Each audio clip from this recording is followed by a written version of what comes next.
quick video for you today, guys. We're going to be answering a frequently asked drone question.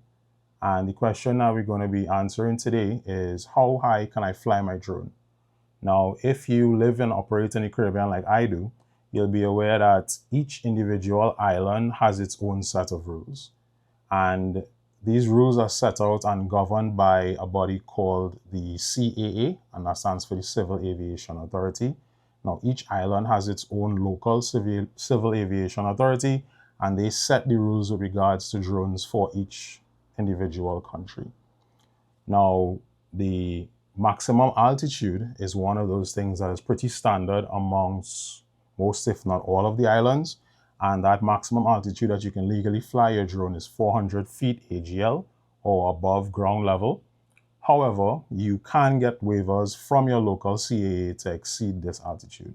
If you have a drone question that you would like answered, please feel free to leave it in the description, reach out to me on social media, send me an email. I love hearing from you guys.